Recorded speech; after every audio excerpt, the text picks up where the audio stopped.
as we go deep into the vaults of the nation's most revered institutions, unearthing wondrous treasures from the past, extraordinary artifacts, and bizarre relics, each with a shocking story to tell and a secret to be revealed. These are the mysteries at the museum.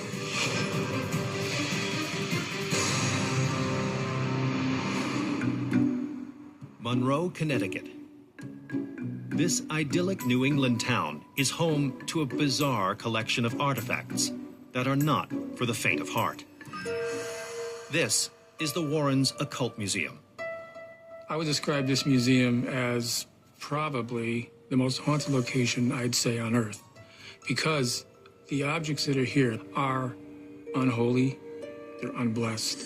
Since 1952, this unconventional museum has housed a sinister array of skulls, satanic idols, and other cursed objects. But according to curator Tony Spera, the most diabolical item here is a simple child's doll named Annabelle. The doll, at first glance, looks like any other rag doll. It's got the stringy hair, it's got the button eyes, and it's got striped feet. It's just a beautiful little doll to some little girl.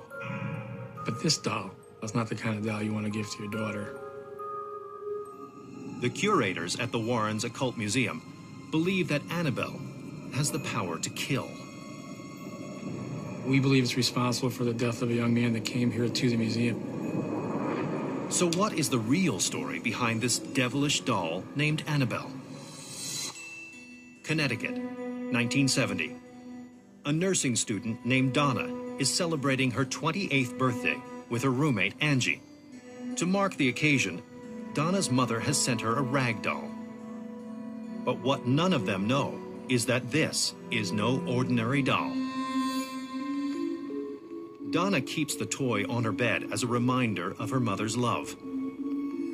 Then, one day, when the girls come home from class, they notice something strange.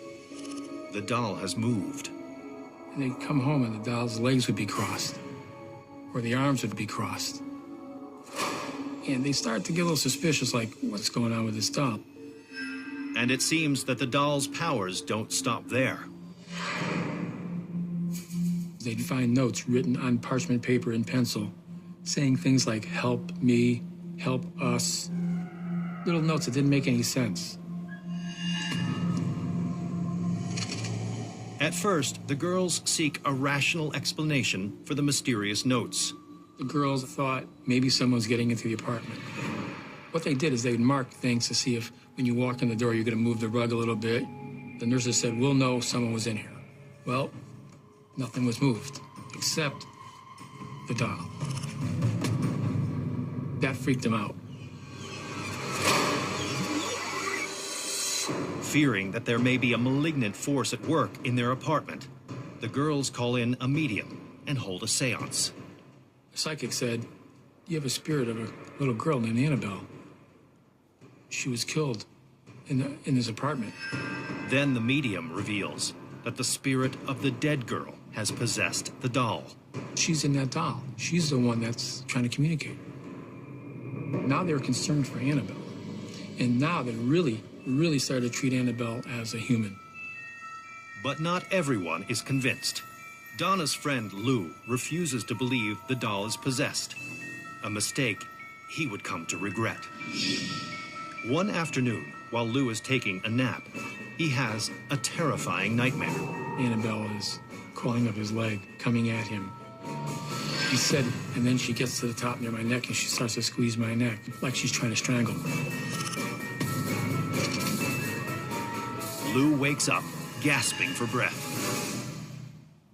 And when he looked down and opened the shirt up, you could actually see claw marks.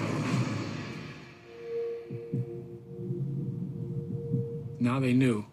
They were frightened.